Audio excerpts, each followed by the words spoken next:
नमस्कार, मैं हूं दानिश। आप देख रहे हैं today news 24। Bollywood actor Sushant Singh Rajput के सुसाइड केस में नया मोड़ आ गया है। जहां पहले सोशल मीडिया पर सुसाइड के पीछे नेपोटिज्म और फेवरेटिज्म का आरोप लगाए जा रहे थे, वहीं अब बहस दूसरी ओर बढ़ गई है। अब सुशांत सिंह राजपूत के परिवार ने सुशांत की कथित गर्लफ्रेंड रिया चक्रवर्ती के खिलाफ एफआईआर दर्ज करवाई है। सुशांत के पिता की ओर से दर्ज कराई गई एफआईआर में रिया पर आत्महत्या के लिए उकसाने और करोड़ों रुपए के हेरफेर और उन्हें ब्लैकमेल करने जैसे कई आरोप लगाए हैं। सुशांत के पिता ने पटना के राजीव नगर थाने में कहते हुए शिकायत दर्ज कराई है कि उन्हें मुंबई पुलिस की जांच पर भरोसा नहीं है। आइए जानते हैं उन 10 गंभीर आरोपों के बारे में जो सुशांत के पिता ने एक्टर की गर्लफ्रेंड रिया चक्रवर्ती पर लगाए हैं। सुशांत के पिता ने एफआईआर में कहा, सुशांत फिल्में करना छोड़कर केरल जाना चाहता था और वहां जाकर ऑर्गेनिक खेती करना चाहता था। हालांकि रिया ने लगातार सुशांत को रोका और कहा कि वे उसके साथ शिफ्ट नहीं कर सकती है। सुशांत के पिता ने बताया कि जब सुशांत इस बात पर राजी नहीं हुआ तो वे उसकी सारी ज्वेलरी, पैसा, क्रेडिट कार्ड, जरूरी कागजात, लैपटॉप और मेडिकल रिपोर्ट्स लेकर अपने घर चली गई। वहां जाकर उसने सुशांत का नंबर ब्लॉक कर दिया। सुशांत ने अपनी बहन को फोन करके कहा था कि वो सारे डॉक्यूमेंट ले गई है और धमकी दे रही है कि उन्हें मीडिया के सामने रख देगी और कहेगी कि सुशांत पागल है और कोई भी फिर उसके साथ काम नहीं करेगा। उन्होंने आगे कहा, साल 2019 में रिया से मिलने से पहले सुशांत पूरी तरह सामान्य था। फिर रिया से मुलाकात के कुछ ही महीनों में ऐसा क्या बदल गया कि वे एक मानसिक रोगी बन गया।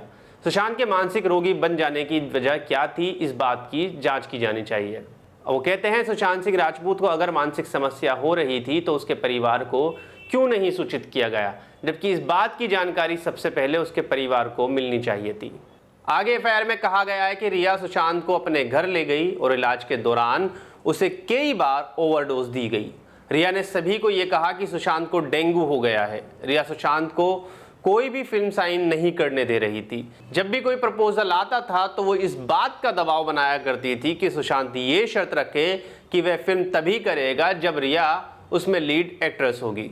सुशांत का सबसे भरोसेमंद और पुराना स्टाफ भी रिया ने बदलवा दिया था और उन लोगों को रखा था जो उसे जानते थे, ताकि सुशांत को हर बारीक तरीके से मॉनिटर किया जा सके। आगे एफआईआर में कहा गया है, दिसंबर 2019 में रिया ने जबरदस्ती सुशांत का नंबर तक बदलवा दिया था ताकि वे अपने परिवार और उन लोगों से बात ना कर सके जिनके वे बेहद ज्यादा करीब था।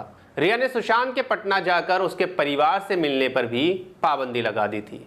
सबसे बड़ा और अहम जो एफआईआर में लिखा गया है वो ये कहा गया है, साल 2019 में सुशांत के अकाउंट में 17 करोड़ रुपए थे, लेकिन अगले ही कुछ महीनों में उसके अकाउंट से 15 करोड़ रुपए निकाल लिए गए। ये पैसे उन खातों में भेजे गए जिनका सुशांत से कोई लेना देना नहीं था। इस बात की जांच की जानी चाहिए कि रिया और उनके परिवार के खाते में कितने पैसे कहां और कैसे आए।